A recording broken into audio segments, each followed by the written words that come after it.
Welcome to Real Foot Forward, a West Tennessee podcast from Discovery Park of America in Union City, Tennessee. Today's episode is brought to you by Main Street Union City.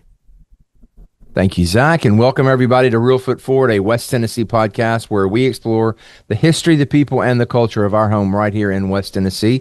I'm your host, Scott Williams. Okay, Zach, before I introduce today's very special guest, what is something you discovered this week at Discovery Park of America?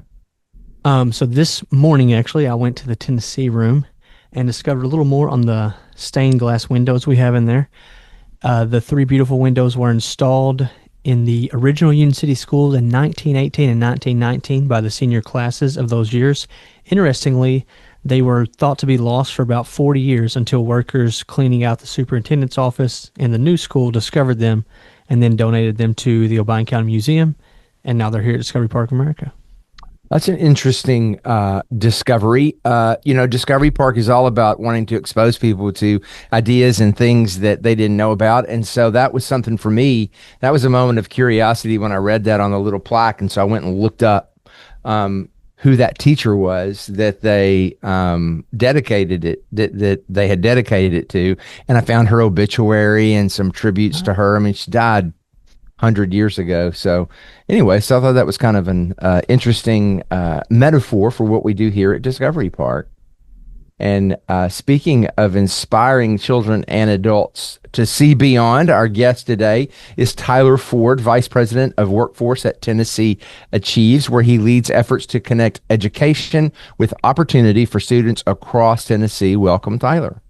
Thanks for having me. I am really excited to be here, and I got to compliment you. That was an incredible transition there. Really smooth. Thank you. I appreciate that. So let's back all the way up before we talk about Tennessee Achieves. Tell us where you came from. Yeah, absolutely. So I am originally from rural Illinois. I grew up about 2.5 hours outside of Chicago, right on the Illinois-Iowa border, small town of about 6,000. And I went to school at Iowa State University, about an hour north of Des Moines, Iowa, after I finished high school. And from there, I spent 4 years at Iowa State, loved Iowa State, actually just got back from Ireland watching Iowa State win in Dublin, so that's a fun memory right there. But then once I graduated, wanted to try something different, move away from home a little bit, and so I moved down to Florida and actually spent a couple years working for the Disney company down there at Walt Disney World, which was a great experience. I met my now wife there, so if nothing else, that was a big win, I would say, out of that time in Florida. But after a few years, decided it was time to try something different again, shake things up, and moved up here to Nashville, Tennessee, where I've been here ever since, working for Tennessee Achieves, loving the work and loving the team and the partners, students, volunteers that we get to work with year in and year out. It's really been an absolute delight for the past 7.5, 8 years to get to do this work. Yeah, that's fascinating. So you've had a really interesting career arc. So when you're working with a lot of these young folks, you have been there, and you know exactly where their head is, especially the rural folks. So you growing up, you mentioned to me earlier that your dad was a lawyer. Is that right? Yep, exactly. And did your mom work outside the home? No, my mom was at home taking care of us. My dad was a estate planning attorney in town, still is, still grinding away at that. So that was something I think, really lucky to grow up, with my dad kind of having that perspective, getting to see what he did in the community. He was also very involved in the community, while also having my mom at home to help support and get all the work done there. And do you have siblings? Yes, little brother. Okay, excellent. And what were your interests when you were a kid? Were you the book kid or the sports kid or the bike kid? I would say would have liked to have been a sports kid, but was not blessed to be a sports kid. My dad brought both my brother and I up playing golf. That was his sport. That was his interest. And so he taught my brother and I how to play golf. And there was a small course in town that he had worked at. We then played at when we were kids, and then I went on to work at as well when I was in high school and in college and that sort of good stuff. But, what's funny is, golf can be one of the most fun games to grow up playing. I had a blast doing it until my little brother, keeping in mind, got better at me than golf. And once that happened, my interest in golf and my joy playing it, I'd say declined just a little bit. We're back now, but it was a little bit of a frustrating experience, I would say, back when I was a kid. Oh, that's great. And your town was small. Did you guys have like a course, or did you have to go out of town to play? No, we had actually two golf courses. So there was one small course and then one bigger 18-hole course that actually many years ago my family owned and helped to build that course, because it was farmland that they owned, and so they built a course there and then sold it off. And so by the time I got up there and was playing, it was no longer the family golf course, but I did work there, grew up there, and it was such a really foundational part of my first 18 years of life, I'd say. So when you got ready to start trying to decide what college you were going to go to, what were the deciding factors? How many colleges did you visit? What led to your decision? I am probably, I do work now that is exploring college, encouraging students to take a look at all of their options. But the funny thing is, I applied to and toured one college. My parents went at Iowa State University, which I'll be honest, I was resistant to going there for that very reason. For most of my childhood into high school, I thought, well, they've been there, done that. I want to go find and do my own thing. And that was where my mind was at. But then I think it was spring of my junior year, fall of my senior year, I went and did the formal tour. I had been around campus. I was familiar with what Iowa State had to offer, but that was through the lens of my parents and their experiences. It wasn't until I went and got my own tour there, met my own people there, and viewed it through that different lens that I was like, hey, I see why they love this place so much. And so I applied, I went through that process, and once I got accepted, I said, well, why bother looking anywhere else? This is the right fit for me. And so, it is funny. My work now is really about encouraging students to explore those options, take tours. And I maintain that is the best thing possible. Sometimes when you know, and I think that was the case for me in Iowa State. And I haven't looked back since. Did you live on campus? Yes. Yep. Lived on campus for 2.5 years, I think. And when you give advice now to young people about their first, first 2 semesters, you can speak from, experience. What do you tell your little brother when he got ready to come along to go to college? What advice did you share? Make sure you do X. I'm not sure how much of my advice he wanted at the time, but, I still say to students, and I would have said back then as well, get involved. I mean, I think whether you are attending a community college, a technical school, a 4-year institution, the absolute best thing you can do to make that experience your own is get involved. Students who are involved on campus, are more likely to succeed. They're more likely to build that sense of community. And 2, when you think about building a career and workforce development, what employers are looking at is not just how you did in school and did you get that credential, but also too, when they look at internships and these sort of experiential opportunities, they're saying, what are you doing now to build leadership skills, to build teamwork skills? And the best way you can do that is by being involved on campus. And when I think back to my time at Iowa State, I love the sports. I love the campus culture. I had great professors and instructors, but also the thing that really made it was those campus involvement opportunities. And so that can really help to round out a great college experience for any student. Zach, did you live on campus? For my first year, yes. And did you get involved? I was in a fraternity. I was in ads club for a year or 2. Okay, that's good. Yep. I assumed because you are so talented and successful now, that you must have gotten involved. But I give that same advice to high school students that I meet. Yep. I regret that I don't have many regrets. One of them is that I didn't get more involved in high school in clubs and I just, I wore a black hoodie and sat at a cafeteria table, with my head down. Yeah. No, I didn't really. I got a little bit involved, but more with my church. I didn't join school clubs. I never went to a single football game in high school. I never went to a prom. How about that? See, and I regret that. Wow. I tell every. I think I skipped my junior prom, and I haven't regretted that one. I was like, I think I have my friends doing something else. Doc, did you go to your prom? I went to my prom, and I went 2 years after I graduated because my girlfriend was 2 years younger than me. That I married also.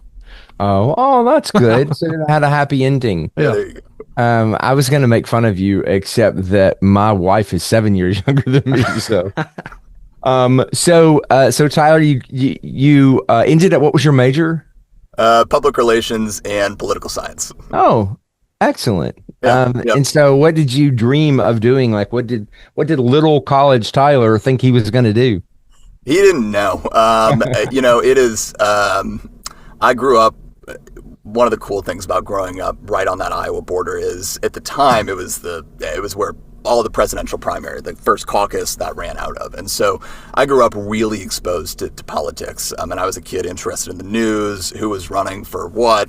And so political science, public relations felt like that right fit for me. But at the time too, I was kind of going through a time where I started college thinking that's what I wanted to do, but as I got more involved, I was like, I'm not actually sure that that's the best fit for me anymore. So truthfully, I couldn't have said what my dream job was, but I knew I wanted experiences. I knew I wanted to try new things. And so I think that's where, I did an internship while I was at college with Disney, thinking that could be the path forward, and that could be what I wanted to do. And so I spent 9 months down there while I was in school, doing that internship, gaining that experience.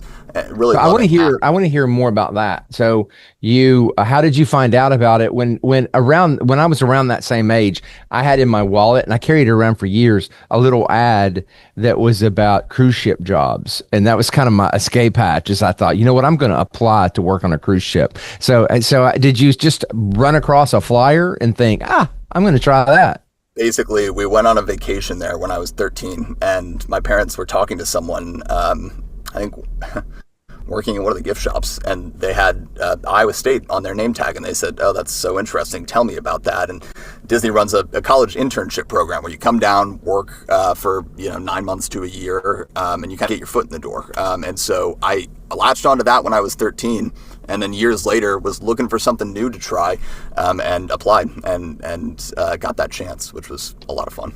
Well, Zach, don't tell people here, but every once in a while I apply for a cruise ship job, but I don't get them. You go to Disney. I've always been fascinated by those college students that go to Disney, and I regret not doing that, honestly. We're going to doing something like a Disney. Yeah, I always wanted to do that, and now I love taking my family, so I just wish I experienced more of it back then. Right. And you, Zach, did you get married like pretty soon after you graduated from college? The year after, yeah. Year after. Yeah. I mean, you're so anxious to start grown up life, that some of the experiences that you could have, I didn't have any money, and I got married really quick, but I always wanted to have gone to New York and work like in advertising, like in a big, cool agency, and, live like a pauper, which, so many young people who move to New York, live like paupers while they're, have 3 roommates, living in a closet, anyway. So all the young people out there listening, make sure you do some cool stuff before you settle down and get old like me. So Tyler, so you get there to Disney, and they, the program, they immediately start. I've been through a mini program, and I've seen the notebooks and things that people have. I mean, tell us a little bit about what you went through, what you experienced there at Disney. It's a fascinating experience, and I'm really glad I did it. You get there, you don't know what you're going to be doing, and these are frontline park roles that you're doing in many cases. They give you I think it's a notebook, a handbook on working at Disney, and on it there's a sticker that says, Tyler Ford going to be working. I was a custodian, I got that and I said, okay, this is what I'm going to be doing for the next 9 months. And then you move in, you go through, I think it's a day or two of orientation, and then you're out there doing this job. And so I did that for 9 months, I think. And one of the cool things about it is, at a company the size of Disney, that is your foot in the door, right? That's your first opportunity to get experience and exposure to a place like Disney. But they also offer courses. They also offer college credit bearing courses, as well as like seminars on understanding the company, understanding professional development opportunities they offer. So that really helped to kind of add perspective to the experience. But also just in terms of a working experience, it's one of the things I'm most grateful that I've gotten to do, because you really do get to work in a fascinating environment with some of the best people, and just get to do a job that, I met so many people from around the world in just 9 months working in Orlando, Florida, of all places. And it's one of the most interesting and most fun things I think I've gotten to do.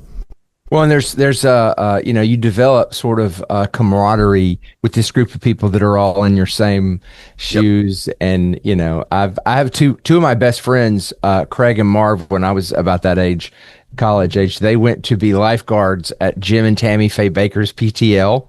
And so it was the same kind of thing, with a slightly different twist. But they still talk about how much fun they had and how much trouble they caused. It was like so much fun too. When else will I ever have the opportunity again to go to, the Magic Kingdom Park for 2 hours just because I can, right? So much fun. And I still keep in touch. I'm married to someone I met while a custodian at Disney, but we keep in touch with a lot of those people and are still going to each other's weddings. So what job did your wife have? Custodian. We were both custodians at the same spot. So what spot was that? We were at downtown Disney, so we were actually not in one of the parks, but we quite literally met by a dumpster of all places. So it was, I guess, meant to be. Absolutely. What a great story. And did you have your wedding there at Disney? We did not. We got married here in Nashville. So yeah. So you ended at some point, and where's your wife from too, real quick? Upstate New York.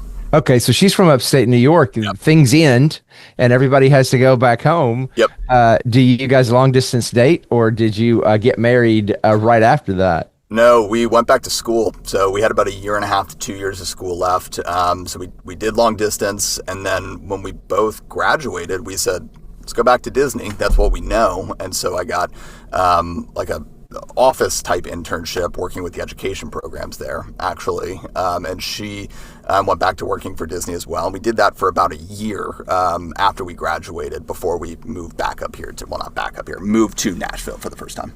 And so you probably, I'm guessing, incorporate a lot of the Disney principles into your everyday career now as well. I would think that on a resume is really appealing to organizations. I would say it's one of the things that had I not done that when I was a sophomore in college, I think that helped to open some doors, right? So yes, I think that's 100% true. But yeah, I think that one of the things that was most appealing of coming and working for a place like Tennessee Achieves is when you go from working at a place like Disney, which has tens of thousands of employees, to Tennessee Achieves at the time, which was 16, it's truly a shakeup in that sense. And so having the experience of Disney, having that sort of enterprise mindset that they kind of work to convey, but then coming here was an opportunity to apply that in a whole different environment to work that I really was and still am passionate about. So it was a great transition. And, moving up here, I was looking for a job, something to do to get my foot in the door and to establish a home here in Nashville. But that was 7.5 years ago. I've stayed at Tennessee Achieves because the work really is meaningful and the impact is big. Why Nashville? My wife did Teach for America and so got placed in Nashville. So she said, I'm moving to Nashville. You can come if you want, or you can stay, but I'd prefer if you came. So here I am. I like that. I like the fact that it was the guy following the girl. The other way around. That's great. You guys are like the joiners. Like y'all do the service oriented things. You put your money where your mouth is as a couple. So we want to hear all about Tennessee Achieves. We're going to take a quick break, and we're going to talk about that as soon as we get back.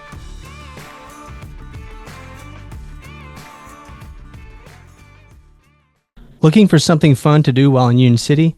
Our downtown district has a variety of chic boutiques, tasty bites, and more for the whole family to enjoy. You can find hours of operation for all the places to eat, shop, and play at mainstreetunioncity.com/things to do. I hope you're enjoying Real Foot Forward from Discovery Park of America. If you are, please be sure to subscribe, rate, and leave a positive review on iTunes, Spotify, or wherever you listen to podcasts. Our guest today is Tyler Ford, the Vice President of Workforce at Tennessee Achieves. So when we left off, you had moved to Nashville. You were looking for a place to work. What was the interview process like? 7 years ago, things change a lot in 7 years. What did you just start? Did you get on LinkedIn and start putting your resumes out there, or what happened? I think I found this on Indeed or LinkedIn, one of those two. But what's funny is I was still in Florida at the time, and so I got that. I think it was one interview, maybe two, maybe a phone interview, and then an in-person interview. But what's funny is this was pre-COVID, so Zoom, things like this weren't quite the trend yet. So I came up from Florida to do an in-person interview, sit down with my now boss, Graham Thomas, and another colleague. And then I flew back the next day. If that interview had taken place probably 2-3 years later, though, it would have just been a Zoom interview. But it was a good experience. Yeah, so I've been here 7 years. I'm going on my 8th year. So it was about the same time. And then I don't know when I first started volunteering. It was a couple years after I got here. I don't remember. But for the folks who aren't familiar with Tennessee Achieves, give us the elevator speech of what that's all about. Yeah, so we are a nonprofit organization. We operate in 74 counties across the state to, administer the Tennessee Promise Scholarship. And so Tennessee has really, led the way in providing tuition and mandatory fee-free community and technical college for high school seniors across the state. But we also know that when you look at our students, many of them are going to be the first in their family to go to college. Many are low-income students. And so dollars make a difference for students, but so too does a non-financial support component. And that's really where Tennessee Achieves comes into play. So we are really constantly working to ensure students have community support to access a college credential. They've got support from Tennessee Achieves to finish and walk across the stage with that credential in hand. And then kind of making sure they have a soft landing into the workforce. They've got the skills, the resources, and the connections needed to hit the ground running on the back end. Because again, scholarship dollars are outstanding and they open a door to students, but we want to make sure they've got that holistic support network in their corner for what is a critical and sometimes confusing 2 to 4 years. And then you guys sort of seek mentors out there, and the program has actually evolved over the years. How has it changed in recent years from what it was when you started? It has changed significantly, and I think that our volunteer mentors are one of the foundational pieces to what we do at Tennessee Achieves. The program's existed since 2008. Mentors were there at the beginning, and they're here still today because of several factors. You look at the number of students we take in each year. It's 60,000 high school seniors, right? And having a community support component to support those students increases that personal impact that we just can't do by ourselves without that volunteer base. But the mentor program has also seen several iterations over the past 7 years. Through COVID, we were doing virtual mentoring. We were doing some informal open house style meetings for a while. And as it stands today, we've got a mentor program that connects students who have asked for mentor support. So they're students who are more bought into that support component from the start, pairing them to a volunteer from their community and helping to ensure a successful transition from high school into college. But now we also have mentors who are workforce-oriented mentors who are connecting with who will be connecting with our second-year students to help build career skills, have conversations about resume writing, interview skills, the soft skills needed to succeed in the workforce. So trying to take that expertise of our volunteer mentors and apply it not just to the college transition, but also into that workforce transition on the back end. And for anybody who's listening, who's considering, hey, I should get involved in that. To me, the thing about what Tennessee Achieves does, just from the baseline, is that you guys are so freaking organized and communicate so well. It's not like, some other organizations you get involved in and it's just, chaotic. But you guys are, you have like a system in place, and and the emails actually that I get come from you. So I see your name on there and I know there's one of his email, and I know it's going to be well written, organized. You're going to give me exactly what I need to know to be able to run with it. So it's not like you don't really have to do a lot of guessing if you're a volunteer with you guys, which is so refreshing. I mean, that is our entire goal. At the scale that we have to recruit volunteers, it would be a wild and frankly unfair expectation to say, you got to know everything about filing the FAFSA. There are very few people who know everything about filing the FAFSA, right? And so we want to equip our volunteers with everything you could possibly need, while providing that reassurance that, listen, you're still not going to have every answer to every single question the student's going to have. And then I'm here to help. My colleagues are here to help. We can jump in and provide that more in-depth support that, as a volunteer mentor who just wants to see students succeed, we wouldn't necessarily expect you to have some of those nitty-gritty college-going answers. And a lot of the questions that I've gotten through the years, are questions that I didn't know the answer to, but they were very good questions for somebody who's just getting ready. And they usually involved, administrative kind of things with the university they're going to. And for me, it's always been UT Martin. And I've been able to reach out to my friends at UT Martin and say, hey, here's this, kid's asking me this question. What's the answer? And they'll give me the answer, or they'll say, have them contact me and I'll walk them through it, because UT Martin's and other universities are the same way. They will also want to see the students succeed. Yeah, and it's, I think for the students too, the value of the mentorship is it's the personal connection, and there's a layer of trust that's built in from the jump that there's no such thing as a stupid question. Students can feel confident that they can reach out to their mentor, Scott, and get the help they need without fearing judgment or feeling like they have a silly question. And when a student feels empowered to ask the questions they have, they're more likely to succeed. Too often we see that students are perfect, like they won't ask. They don't have necessarily that person to turn to. But our mentors, in partnering with the colleges and all these great resources, can really help to eliminate that barrier for Tennessee Achieve students. So I've volunteered. I just watched my video a couple days ago.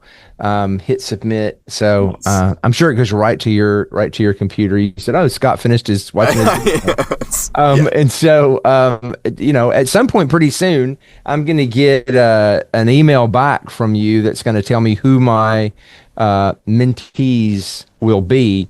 And then I'll reach out to them. You'll tell me exactly what to say. I'll reach out to them, and then we'll start that relationship going.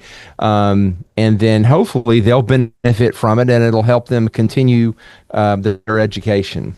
What are some success stories that you hear around the office from those moments that make you go, aha, that's why I do what I do?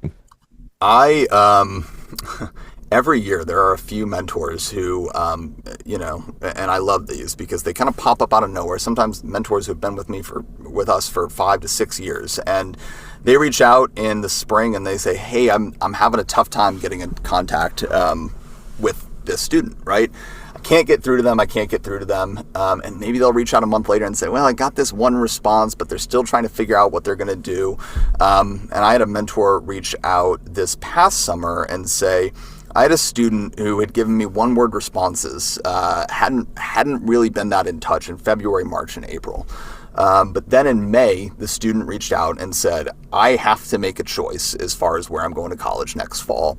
And here are the two options I have. And I think the mentor described an option to go to, I think it was Lipscomb with there was a scholarship the student had, or a community college. And the mentor said, I sat down with the student, we met for coffee, we talked through these two options, weighed what major they wanted, weighed the cost of living and whether or not they felt confident about the options financially that they had in front of them, and was able to help that student make the best decision possible for them.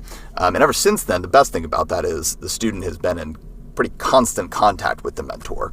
And so I love that story because the student got the help they needed, found that best fit college. But I also love that story because, one of the challenges that we hear from mentors is sometimes working with high school seniors can be challenging. They can be slow to respond. They don't necessarily respond immediately when a volunteer mentor reaches out. But persistence does matter with this audience. And so I love that the mentor kept trying,